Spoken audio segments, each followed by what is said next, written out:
Majapahit 1443. Kekaisaran terbesar di Nusantara ini sedang sakit parah, digerogoti perang saudara dan kemerosotan moral. Tiba-tiba, di gerbang istana muncul seorang pangeran muda dari Champa, Vietnam. Bukan untuk merebut tahta, meski darah raja mengalir deras di tubuhnya.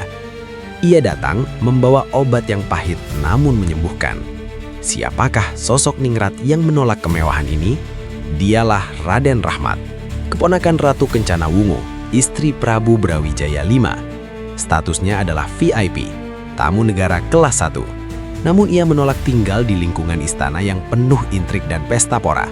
Ia melihat sesuatu yang lebih busuk dari sekedar perebutan kekuasaan, sebuah wabah yang menghancurkan jiwa rakyat. Majapahit sedang dilanda zaman edan. Rakyat dan pejabatnya mabuk judi, arak, dan wanita. Hukum rimba berlaku, yang kuat menindas yang lemah. Raden Rahmat menyadari, Islam tidak akan tegak jika wadahnya kotor. Maka misi pertamanya bukanlah mendirikan masjid, melainkan membersihkan manusianya terlebih dahulu. Tapi, dari mana ia harus memulai pembersihan ini? Raden Rahmat menghadap Prabu Brawijaya V. Raja yang bijak namun lelah itu mengakui kegagalannya memperbaiki moral bangsa. Maka ia memberikan izin kepada keponakannya untuk mengajarkan budi pekerti, asalkan tidak mengajak orang masuk Islam secara paksa. Sebuah kesepakatan politik yang cerdas terjadi. Lantas, hadiah apa yang diminta Raden Rahmat sebagai modal awalnya? Bukan emas, bukan jabatan. Raden Rahmat hanya meminta sebidang tanah rawa-rawa yang angker di pesisir Surabaya bernama Ampel Denta. Tempat itu dikenal sebagai sarang jin dan penyamun, daerah hitam yang dihindari manusia waras. Mengapa seorang pangeran justru memilih tempat paling berbahaya sebagai markas besarnya? Strateginya brilian. Jika ingin mengobati penyakit, masuklah ke sarang virusnya. Raden Rahmat membabat alas Ampel Denta, mengubah rawa hantu menjadi padepokan yang asri. Cahaya api obor di malam hari mulai menggantikan kegelapan mistis, menarik perhatian para pemuda yang tersesat untuk datang mendekat. Apa yang mereka temukan di sana? Inilah prototipe pesantren pertama di Jawa. Sistem asrama di mana murid atau santri tinggal 24 jam bersama gurunya, meniru sistem Mandala Hindu, namun dengan isi kurikulum Islam. Ini adalah revolusi pendidikan, bukan sekedar transfer ilmu, tapi transfer adab dan perilaku. Namun, kurikulum apa yang beliau ajarkan kepada preman-preman pasar itu? Beliau merumuskan falsafah Jawa yang legendaris, Moh Limo, menolak 5 perkara: moh main, judi, moh ngombe, mabuk, moh maling, curi, moh madat, candu, moh madon, zina. 5 larangan ini menghantam langsung jantung kerusakan moral Majapahit saat itu. Sederhana, tegas, dan menampar.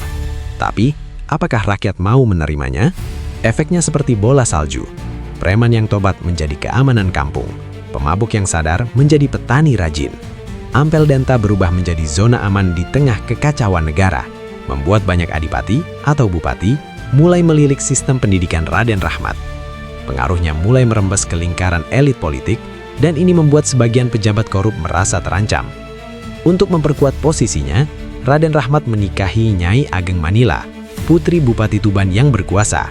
Pernikahan ini bukan sekedar romansa, ini adalah aliansi strategis yang menggabungkan kekuatan agama dan logistik pelabuhan.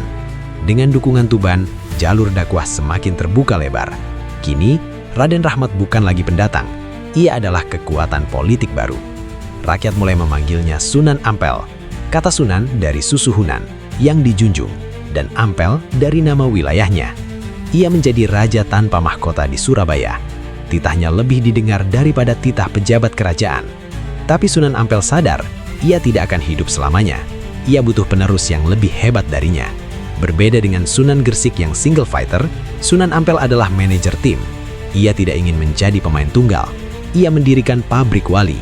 Ia menyeleksi pemuda-pemuda jenius dari berbagai penjuru, menggemblengnya dengan ilmu agama, tata negara, dan seni perang. Siapa saja murid-murid terpilih ini? Murid pertama adalah darah dagingnya sendiri, Makdum Ibrahim atau Sunan Bonang. Dididik keras untuk menjadi intelektual dan seniman, dipersiapkan untuk masuk ke jantung budaya Jawa melalui gamelan dan sastra. Bonang adalah senjata budaya yang disiapkan Ampel. Murid kedua adalah Raden Paku atau Sunan Giri. Ampel melihat bakat kepemimpinan luar biasa pada anak ini. Ia tidak disiapkan jadi seniman, tapi jadi negarawan. Kelak, Girilah yang akan menjadi hakim tertinggi dan melantik raja-raja Islam di Nusantara. Ampel sedang mencetak seorang paus bagi tanah Jawa. Murid ketiga, Raden Kasim atau Sunan Derajat. Ampel mendidiknya untuk memiliki kepekaan sosial tingkat tinggi. Tugasnya bukan di istana, tapi di desa-desa miskin mengurusi perut rakyat yang lapar. Derajat adalah Menteri Sosial dalam kabinet bayangan Sunan Ampel.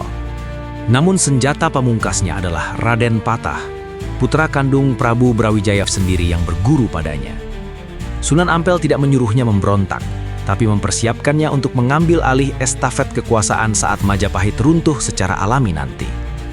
Ini adalah Game of Thrones versi Jawa yang dimainkan dengan sangat sabar. Sunan Ampel mengikat murid-muridnya bukan hanya dengan sumpah, tapi dengan pernikahan. Anak-anak dan muridnya saling dinikahkan, membentuk jaring laba-laba kekerabatan yang sangat kuat dan tidak bisa ditembus oleh infiltrasi musuh. Pesantren Ampel menjadi pusat saraf dari jaringan raksasa ini.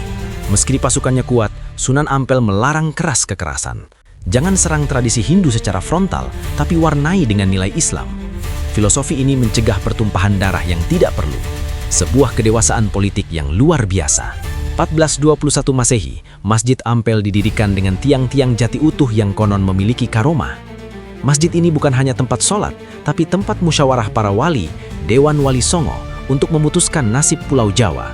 Di serambi masjid inilah sejarah masa depan Nusantara ditulis. Tahun demi tahun berlalu, Majapahit semakin lemah. Perang Paregreg dan serangan dari Kediri membuat kekaisaran di ujung tanduk.